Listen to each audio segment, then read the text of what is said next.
যদি আপনার ক্ষমা চাইতেই হয় তাহলে শনিদেবের কাছে যান, যার অপমান আপনার স্বামী করেছেন। ওম শম শনৈশ্চরায় নমঃ। ওম শম শনৈশ্চরায় নমঃ।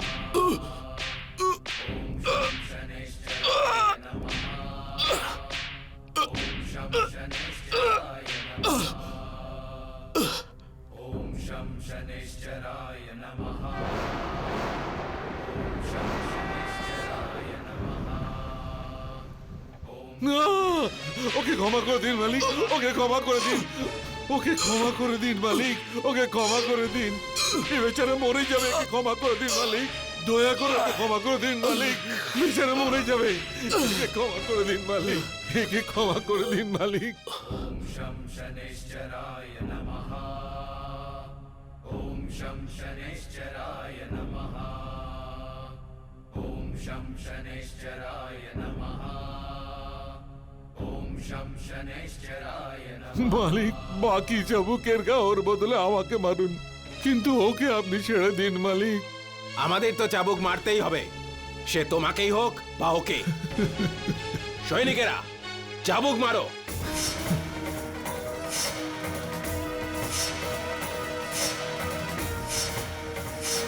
ওম শম শনৈশ্চরায় নমঃ। ওম শম শনৈশ্চরায় নমঃ। দাঁড়াও মালিক, স্বর্ণমুদ্রা আমি আপনাকে দিচ্ছি, আপনি আমার স্বামীকে মারবেন না। ঠিক আছে, 20 ঘা চাবুক তো মারা হয়ে গেছে, বাকি রইল 30। তার বদলে 30টা স্বর্ণ মুদ্রা রাজকোষে গিয়ে জমা করে দিও। ঠিক আছে মালিক, আমি জমা করে দেব।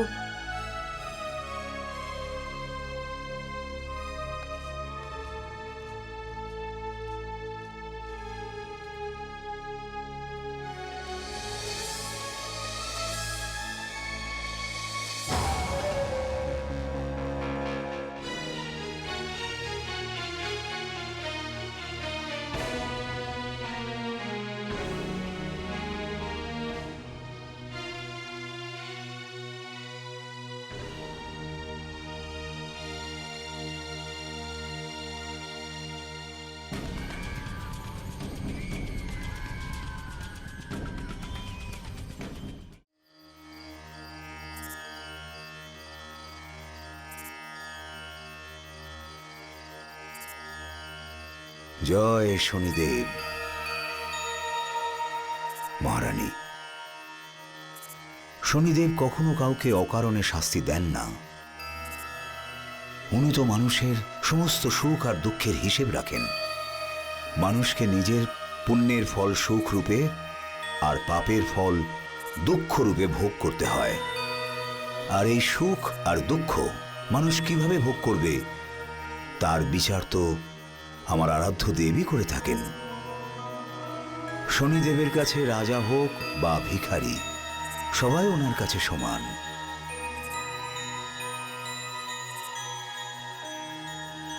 আমি বুঝতে পারছি না মহর্ষি, আজ পর্যন্ত না আমি কারোর ক্ষতি করেছি, না আমার স্বামী কারোর ক্ষতি করেছেন, তাহলে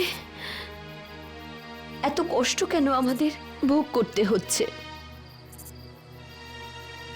মহারানী, আপনি শুধুমাত্র বর্তমানের কৃতকর্মকে দেখছেন, কিন্তু শনিদেব তো মানুষের জন্ম জন্মান্তরের কর্মফলের হিসেব রাখেন। আপনি এটা ভাববেন না বর্তমানে আপনি যে কর্মফল ভোগ করছেন সেটা শুধুমাত্র এই জন্মের কর্মফল নয়। এসব আমার বোঝার বাইরে মহর্ষি। আপনি শুধু আমাকে এটা বলুন, আমরা এই বিপদ থেকে কি করে মুক্তি পাব? মহারানী, শনিদেব তো সবার সংকট দূর করে থাকেন। যেই ওনার শরণাপন্ন হয় তার জন্ম জন্মান্তরের পাপ ধুয়ে যায়। যদি তাই হয় তাহলে মহারাজের ওপর যে সাড়ে চলছে তার থেকে মুক্তির নিশ্চয়ই কোনো উপায় আছে। উপায় তো আছে মহারানী, কিন্তু আমার মনে হয় না আপনি সেটা পালন করতে পারবেন। যদি আপনার কাছে উজ্জয়িনীর মহারানী আসতো তাহলে হয়তো করতে পারতো না, কিন্তু আপনার কাছে একজন পতিব্রতা স্ত্রী এসেছে। আপনি আমাকে উপায় বলুন। তবে আপনি শুনুন মহারানী, শনিদেবের পুজো শুক্লপক্ষের প্রথম শনিবার থেকে শুরু হয়। ওই দিন থেকে আপনাকে 51টা শনিবারের ব্রত পালন করতে হবে আর শনিদেবের পাঠ শুনতে হবে। আর ওই দিন আপনাকে কালো রঙের পোশাক পরতে হবে আর নুন ছাড়া আহার করতে হবে। আর তার সাথে আপনাকে কালো ডাল, কালো তিল, গুড় আর সর্ষের তেল দান করতে হবে। কিন্তু একটা কথা বিশেষ করে মনে রাখতে হবে, যদি আপনার এই 51টা ব্রতর মধ্যে একটা ব্রতও ভঙ্গ হয় তবে আপনাকে এই পুজো আবার প্রথম থেকে শুরু করতে হবে। বলুন, করতে পারবেন তো এসব? এ তো কিছুই নয় মহর্ষি। যদি আমাকে এর থেকে আরো কঠিন পরীক্ষা দিতে হয় তাতেও আমি রাজি। আপনি আমাকে এটা বলুন যে আমি এই পুজো কবে থেকে শুরু করব? আজ থেকে 6 দিন পর শুক্লপক্ষ শুরু হচ্ছে। আপনি প্রথম শনিবার থেকেই আপনার পুজো শুরু করতে পারেন। শনিদেব আপনার মঙ্গল করুন। জয় শনিদেব।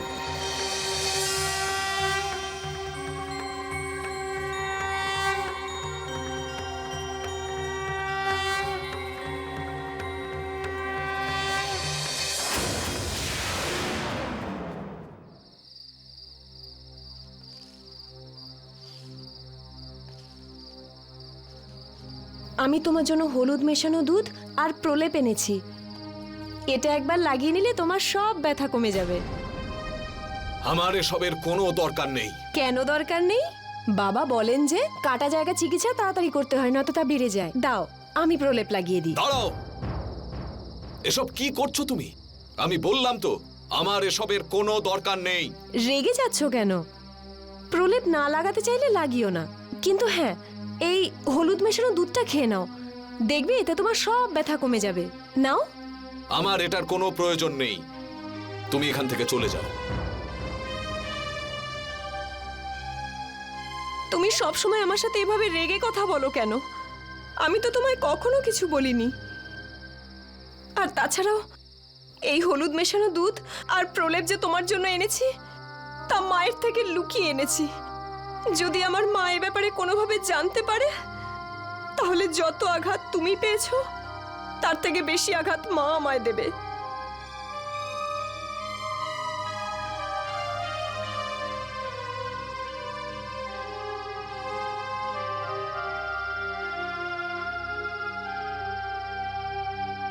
মুখপুরি, তুই এখানে কি করছিস?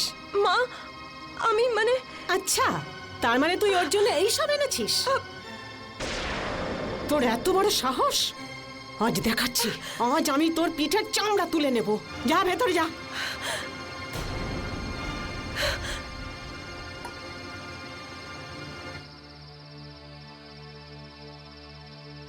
দেখ, আমি তোর প্রাণ বাঁচাবার জন্য পুরো 30টা স্বর্ণ মুদ্রা দিয়েছি। না খেয়ে একটু একটু করে আমি ওই মুদ্রাগুলো জমিয়েছিলাম। এক নিমেষে আমার সব চলে গেল। তোর প্রাণ বাঁচাতে গিয়ে আমি নিজে ভিখারি হয়ে গেলাম। আমি তোমার সব মুদ্রা ফিরিয়ে দেব। আরে তুই আবার কোথা থেকে আনবি? তোর কাছে তো মাথা গোজারই ঠাঁই নেই। খাবার জন্য না আছে অন্ন, না আছে পরার জন্য কোনো বস্ত্র, তাহলে কোথা থেকে আনবি তুই?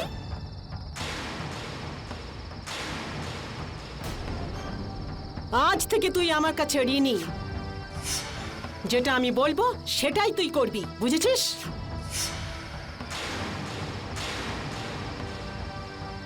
এমন ভাবে দেখছিস যেন কোথাকার রাজা তুই। তুই আমাকে এখনো চিনিসনি। তোর থেকে তো আমি একটু একটু করে সব উসুল করব।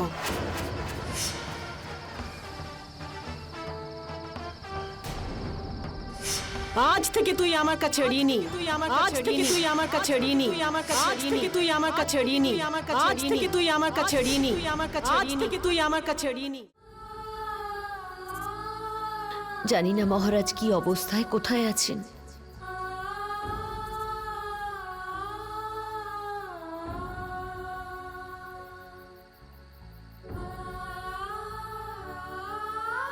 মহারানী, কিছু খেয়ে নিন। আমার খিদে নেই শিষ্যবর। এই খাবার আপনি এখান থেকে নিয়ে যান। মহারানী, এতে অন্যের অপমান হবে। তপস্যা করার জন্য বেঁচে থাকার প্রয়োজন হয়, আর বেঁচে থাকতে হলে খেতে হবে।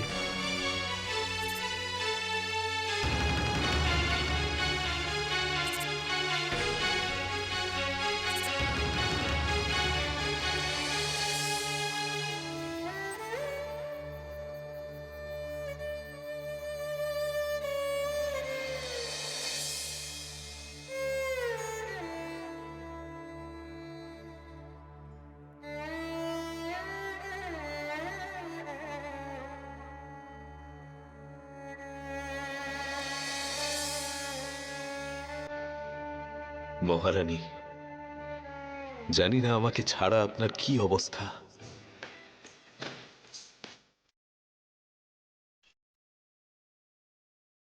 মহারাজ, আমার সম্পূর্ণ বিশ্বাস আছে যে খুব শীঘ্রই আমাদের দুজনের দেখা হবে। আপনার প্রতি আমার ভালোবাসা আপনাকে যে কোনো বিপদ থেকে বার করে আনবে।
শনি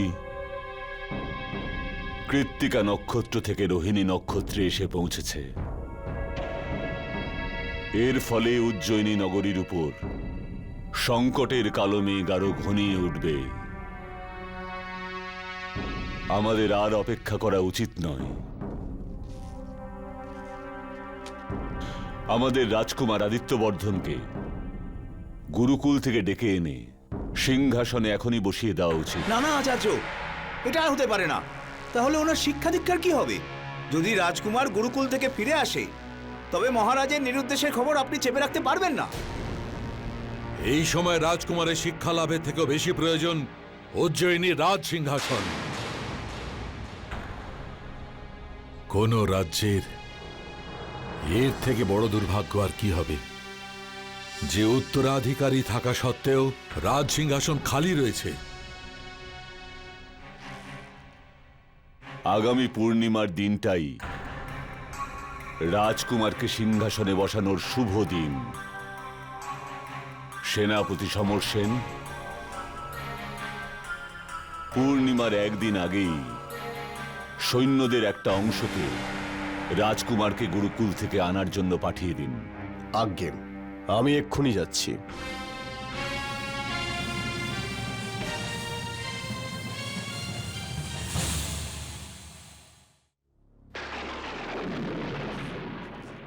আসুন সমর সেন।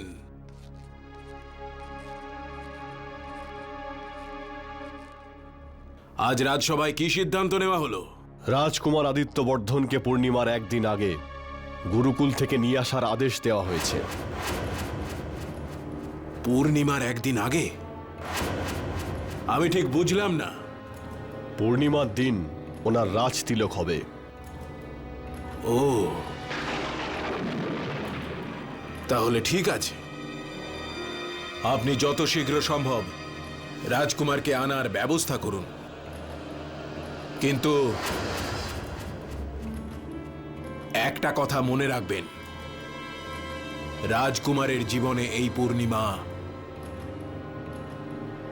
যেন না আসে। মন্ত্রী কর্ণ, এসব কি বলছেন আপনি? হ্যাঁ সমর সেন, এই রাজত্বকে অধিকার করার এর থেকে ভালো সুযোগ আর আসবে না।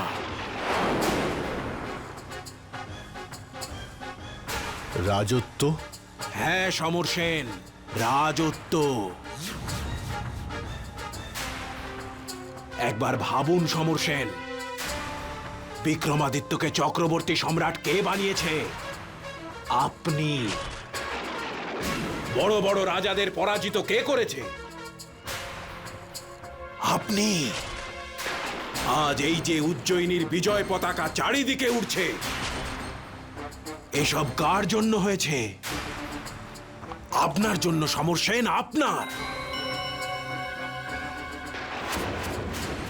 ভেবে নিন, শনিদেবের সাড়ে সাথী বিক্রমাদিত্যের থেকে রাজ্যপাট কেড়ে নিয়ে আমাদের দুজনের হাতে তুলে দিয়েছে।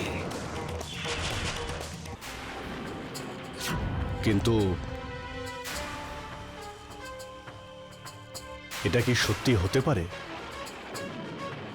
হতে পারে না নয়, ধরে নাও হয়ে গেছে। আর যদি মহারাজ ফিরে আসে তাহলে? না, মহারাজ বিক্রমাদিত্য কোনোদিনও ফিরবেন না। আর যদি ফিরে আসেন তাহলে কর্ণের ধারালো তলোয়ার থেকে বাঁচতে পারবেন না।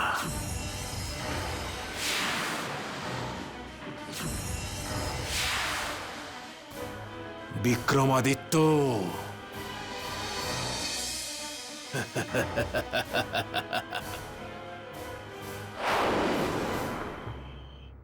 কাকা, আমি জানি যে আপনি বাবার ওপর খুব রেগে আছেন, কিন্তু এই সময় উজ্জয়িনীতে আপনাকে দরকার। রাজপ্রাসাদের অবস্থা ভালো নয়।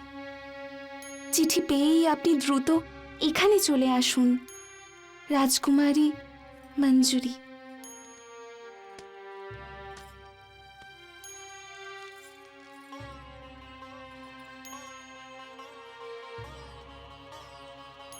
এই চিঠিটা মান্ডবী গ্রামে নিয়ে যাও। ওখানে শিব মন্দিরে আমার কাকার সঙ্গে তোমার দেখা হবে। এই চিঠিটা ওনাকে দিয়ে দিও। আজ্ঞে রাজকুমারী।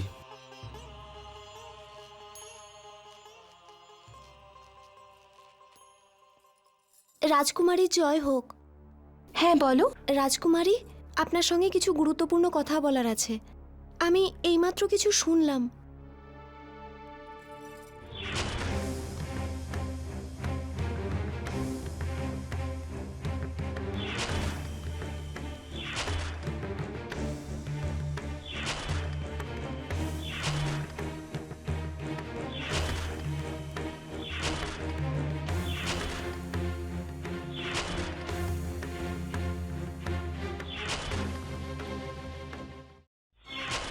এটা তুমি কি বলছো? আমি বাইরে জানলার সামনে দাঁড়িয়েছিলাম, কিন্তু কারোর মুখ দেখতে পাইনি। তুমি চিন্তা করো না, খুব শীঘ্রই আমার কাকা এখানে আসবে। এখানে আর কোনো ষড়যন্ত্র হওয়া সম্ভব নয়।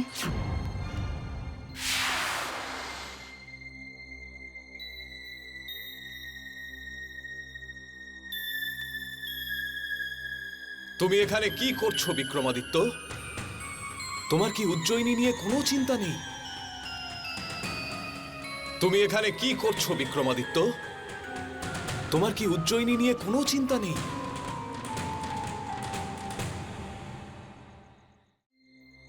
তুমি এখানে কি করছো বিক্রমাদিত্য? তোমার কি উজ্জয়িনী নিয়ে কোনো চিন্তা নেই?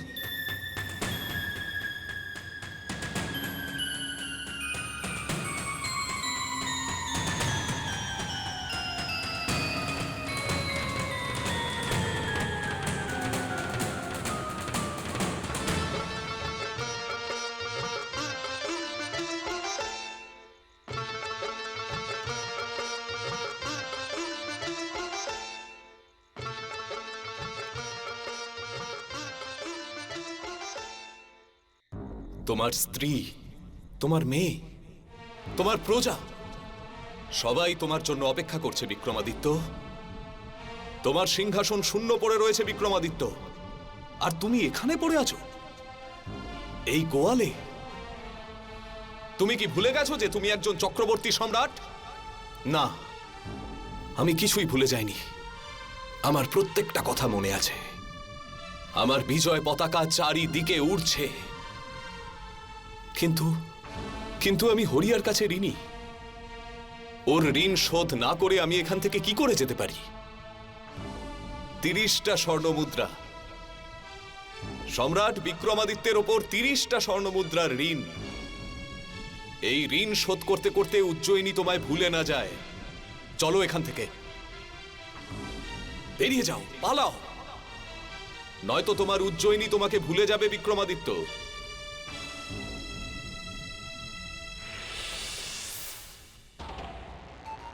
না, এটা কিছুতেই হতে পারে না।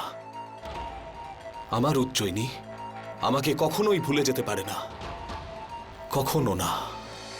আমার উজ্জয়িনী আমাকে কখনোই ভুলে যেতে পারে না। আমাকে যেতে হবে, যত তাড়াতাড়ি সম্ভব যেতে হবে। আমাকে এখান থেকে এখনই বেরোতে হবে।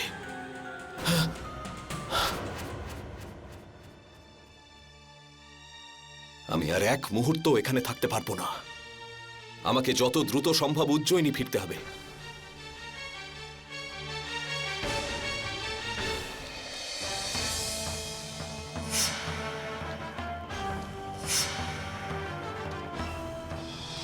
সম্রাট বিক্রমাদিত্যের ওপর 30টা স্বর্ণমুদ্রার ঋণ। এই ঋণ শোধ করতে করতে উজ্জয়িনী তোমায় ভুলে না যায়।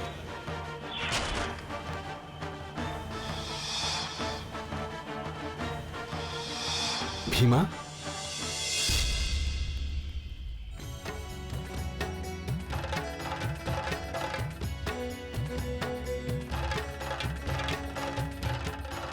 এই লোকটা এখানে কি করছে?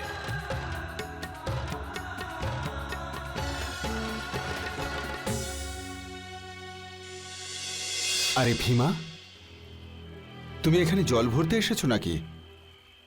আরে হ্যাঁ, হরি কাকার স্ত্রী কিন্তু খুবই কঠিন স্বভাবের মহিলা। ওনার থেকে সাবধানে থেকো, না হলে কিন্তু নিঃশ্বাস নেওয়ার মূল্য উসুল করে নেবে ও। আমায় কি করতে হবে আর কি হবে না তা আমি ভালোই জানি।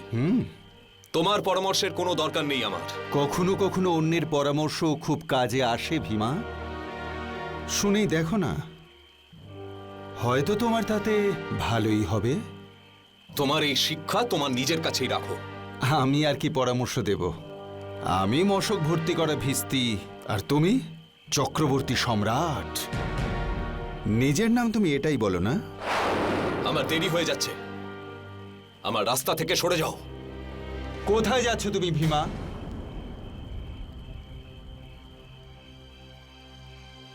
তুমি হরিয়ার বাড়ি থেকে চুরি করে পালিয়ে যাচ্ছ না তো? আরে পালাও পালাও, আমি কাউকে বলবো না যে তুমি রাতের অন্ধকারে নিজের মুখ লুকিয়ে এই তমল প্রদেশ থেকে পালিয়েছ। তুমি আমাকে চোর বললে? তোমার এত সাহস যে তুমি আমাকে চোর বললে? আমি চক্রবর্তী সম্রাট বিক্রমাদিত্য, বুঝেছ? চক্রবর্তী সম্রাট বিক্রমাদিত্য, তুমি নিজের নামে এটাই বলো না? আরেকবার বলো যে আমি চোর নই। চোর তো তুমি বটেই। আমি কোনো চুরি করিনি, আর একটা কথাও যদি বলো না, আমি তোমাকে প্রাণে মেরে ফেলবো। হরি কাকা তোমাকে বাঁচানোর জন্য 30টা স্বর্ণমুদ্রা দিয়েছিল, তুমি তার মূল্য না চুকিয়েই চলে যাচ্ছ। এটা চুরি ছাড়া আর কি? আমি আমার নিজের রাজ্যে পৌঁছেই 30টা স্বর্ণমুদ্রার জায়গায় 30,000 স্বর্ণমুদ্রা পাঠিয়ে দেব। আবার চুরি? ভীমা, রাজকোষ রাজার সম্পত্তি নয়, প্রজার সম্পত্তি। রাজার কাজ তো শুধু সেটা রক্ষা করা।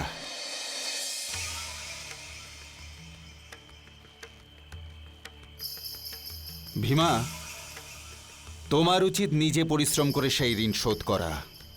আমার রাজ্য, আমার প্রজা, আমি যাই করি না কেন তোমার কি?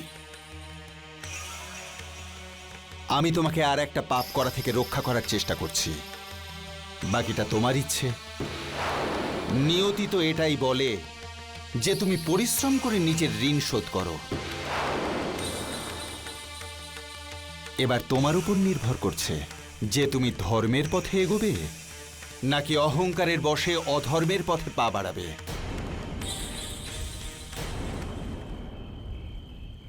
না, বিক্রমাদিত্য এত দুর্বল নয় যে কারোর ঋণ সে শোধ করতে পারবে না।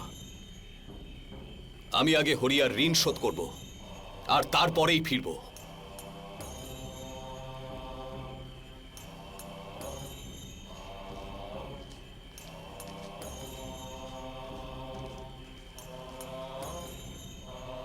দেখে নিও বিক্রম, আমি আস্তে আস্তে তোমার সমস্ত অহংকার দূর করে দেব, আর আমার ছত্রছায়ায় তুমি খাঁটি সোনার মতো ঝকমক করবে।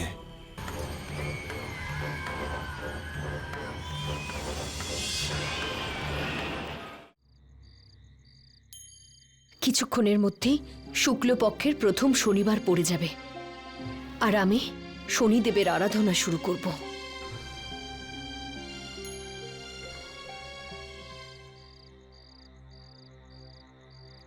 মনে হয় আপনি সারা রাত ঘুমোননি মহারানী।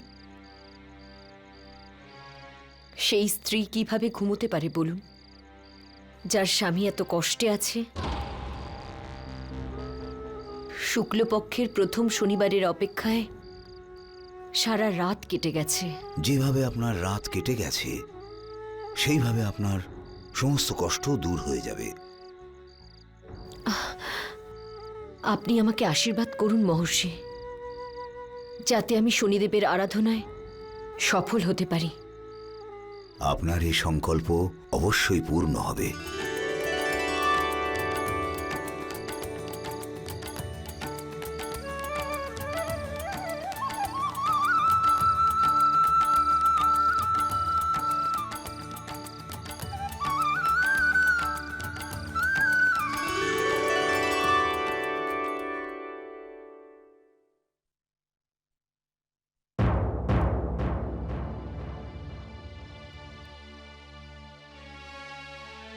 সূর্য মাথার উপরে উঠে গেছে আর তুই শুয়ে আছিস রাজা মহারাজের মতো।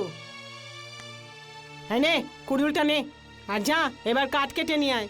যখনই দেখি তখনই শুয়ে আছে। মহারাজ চন্দ্রসেনে জয়, মহারাজ চন্দ্রসেনে জয়, মহারাজ চন্দ্রসেনে জয়, মহারাজ চন্দ্রসেনে জয়, মহারাজ চন্দ্রসেনে জয়, মহারাজ চন্দ্রসেনে চন্দ্রসেন, মহারাজ চন্দ্রসেনে, আজ আমার হাত থেকে তোকে কেউ বাঁচাতে পারবে না। মহারাজ চন্দ্রসেনে, আজ আমি এই তামল প্রদেশকে তোর মতো অত্যাচারী রাজার হাত থেকে মুক্ত করব।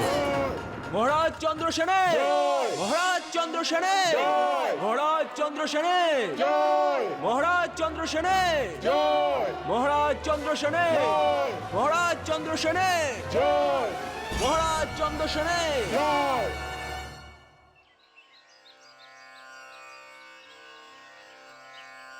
মহারানী, যখন মানুষের সাড়ে সাতি শুরু হয় তখন প্রথমে মানুষের বুদ্ধিভ্রষ্ট হয় আর সে ক্রোধের বশবর্তী হয়ে যায়।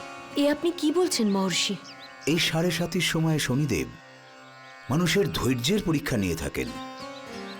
যখন তার উপর সমস্যার পাহাড় ভেঙে পড়ে তখন তার বুদ্ধি এবং বিচার করার শক্তি পুরোপুরি শেষ হয়ে যায়।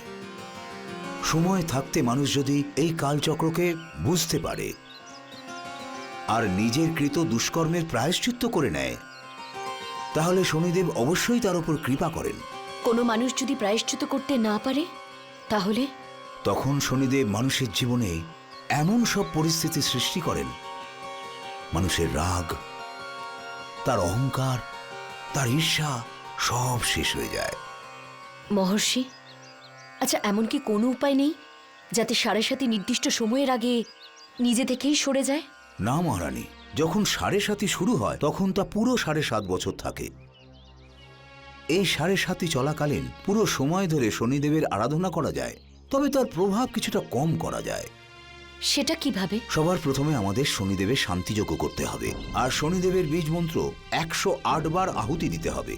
তাতে আপনার স্বামীর কষ্ট অবশ্যই কম হবে মহারানী। আজ তোকে মেরে আমি আমার সেই ভুলের প্রায়শ্চিত্ত করব যখন আমি তোকে জীবন দান করেছিলাম চন্দ্রসেন। মহারাজ চন্দ্রসেনে জয়, মহারাজ চন্দ্রসেনে জয়, মহারাজ চন্দ্রসেনে জয়, মহারাজ চন্দ্রসেনে জয়, মহারাজ চন্দ্রসেনে জয়, মহারাজ চন্দ্রসেনে, মহারাজ চন্দ্রসেনে, মহারাজ চন্দ্রসেনে, মহারাজ চন্দ্রসেনের, মহারাজ চন্দ্রসেনের, মহারাজ চন্দ্রসেনের। আরে ওকে দেখো, মনে হচ্ছে আজকে ও মরবে। ওকে বলো মাথা নিচু করতে। আরে ভাই, মহারাজ চন্দ্রসেনের, এটা কি করছো? মরতে চাও নাকি? মহারাজ চন্দ্রসেনের, মাথা নিচু করে নাও। কেন? মহারাজ চন্দ্রসেনের। আমি আমার মাথা নিচু করব না। আরে ভাই, যবে থেকে মহারাজ চন্দ্রসেন উজ্জয়িনীর সম্রাট বিক্রমাদিত্যের কাছে হেরে ফিরে এসেছেন, কোনো নাগরিক ওনার সামনে মাথা তোলে না। মহারাজ চন্দ্রসেনের, আর কেউ যদি ভুল করে ওনার চোখে চোখ রাখে, তাহলে তার গলা কেটে দেন। আজ আমি চন্দ্রসেনের গলা কাটবো। মহারাজ চন্দ্রসেনের, মহারাজ চন্দ্রসেনের। ॐ शं शनैश्चराय नमः।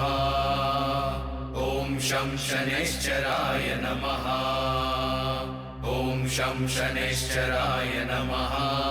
মহারাজ চন্দ্রসেনের, মহারাজ চন্দ্রসেনের, মহারাজ চন্দ্রসেনের, মহারাজ চন্দ্রসেনের, মহারাজ চন্দ্রসেনের।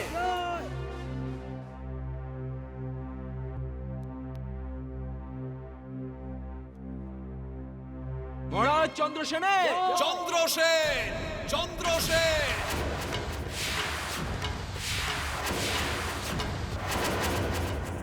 ॐ शं शनैश्चराय नमः। ॐ शं शनैश्चराय नमः।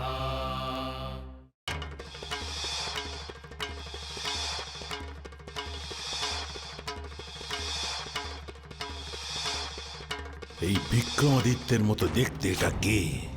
ॐ शं शनैश्चराय नमः। ॐ शं शनैश्चराय नमः।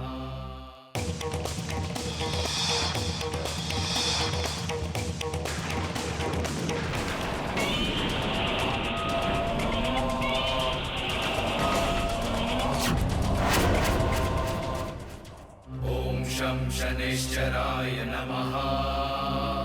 ॐ शं शनैश्चराय नमः।